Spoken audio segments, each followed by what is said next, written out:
আসসালামু আলাইকুম। ডক্টর ইউনূস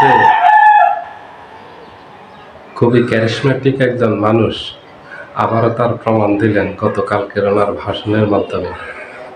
উনি এমনি এমনিতে নোবেল পাননি, উনি এমনি এমনিতে গ্রামীণ ব্যাংক প্রতিষ্ঠা করতে পারেননি, উনি এমনি এমনিতে বিশ্বব্যাপী এত জনপ্রিয়তা অর্জন করতে পারেননি। ওনার একটা মেধা আছে, ওনার একটা যোগ্যতা আছে এবং ক্যারিশমেটিক একটা ওনার ভিতরে একটা প্রতিভা আছে, যেটা দিয়ে উনি মানুষকে খুব সহজে কনভিন্স করতে পারেন। কালকে বক্তব্যের মাধ্যমে তারই প্রমাণ দিলেন।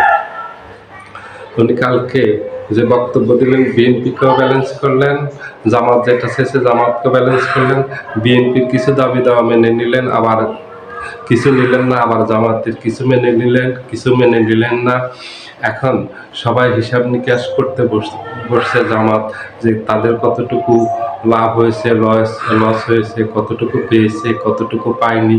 বিএনপিও সেটা নিয়ে আলোচনা করতেছে তাদের নিজেদের মধ্যে, যে তারা কতটুকু পেয়েছে, কতটুকু পায়নি। বিএনপিও একটা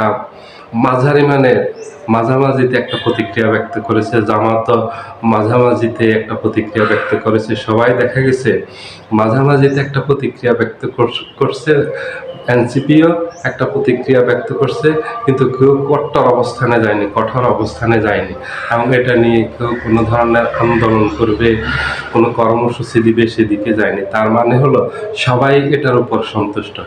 এমন একটা বক্তব্য উনি রাখলেন জাতির উদ্দেশ্যে, যেটাতে সবাই খুবই সন্তুষ্ট। গতকালকে আরও উল্লেখ করার মতো ব্যাপার হলো যে হাসিনার মানবতা বিরোধী অপরাধের মামলা রায়ের তারিখ ঘোষণা করা হবে, তার আগে আওয়ামী লীগ যেভাবে লকডাউন ডেকেছে এবং বিভিন্ন জায়গায় ককটেল বিস্ফোরণ, বাসে আগুন, জ্বালা পোড়া, অবরোধ, এগুলি সারাদিন আলোচনায় ছিল। হঠাৎ করে উনি ডক্টর ইউনূস দুপুরবেলা ভাষণ দিলেন। সাধারণত আমাদের দেশের প্রেসিডেন্ট, প্রধানমন্ত্রী অথবা সরকার প্রধান, রাষ্ট্রপ্রধানরা ভাষণ দেন সন্ধ্যার পরে, রাতে, কিন্তু উনি হঠাৎ করে ভাষণ দিলেন গতকালকে দুপুরের দিকে। ভাষণ দেওয়ার পর গত কয়েকদিনে আওয়ামী লীগের লকডাউনে কি হয়, সারা দেশে যে থমথমে একটা অবস্থা বিরাজ করতেছিল, সেটা পুরোপুরি আড়াল হয়ে গেল। গণমাধ্যমগুলিতে আলোচনায় চলে আসলো ডক্টর ইউনূসের কালকের ভাষণ, এবং রাজনৈতিক দলগুলো সেটা নিয়ে অ্যানালাইসিস শুরু করলো, বিশ্লেষণ শুরু করলো, কারা কতটুকু পেয়েছে, পায়নি, এবং তাদের ভবিষ্যৎ পরিকল্পনা, এগুলি নিয়ে নিজেদের মাঝে আলোচনা শুরু করলো। ডক্টর ইউনূসের এক চালে রাজনৈতিক মাঠ পুরো ঘুরে গেল, মোড় পুরো ঘুরে গেল এবং লাইমলাইটটা উনি পুরো নিজের দিকে নিয়ে আসলেন। উনি যে সত্যি একজন ক্যারিশমেটিক মানুষ, উনি আবারও প্রমাণ দিলেন গতকালকের ভাষণের মাধ্যমে। উনি সেই প্রমাণটা রাখলেন।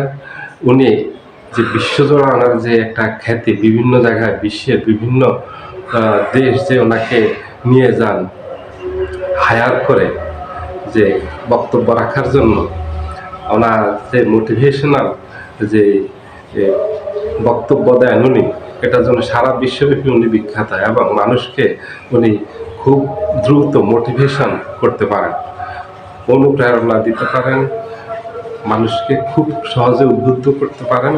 এটার আর একটা প্রমাণ দেখা গেল গতকালকে। সবাই ভালো থাকবেন। আল্লাহ হাফেজ।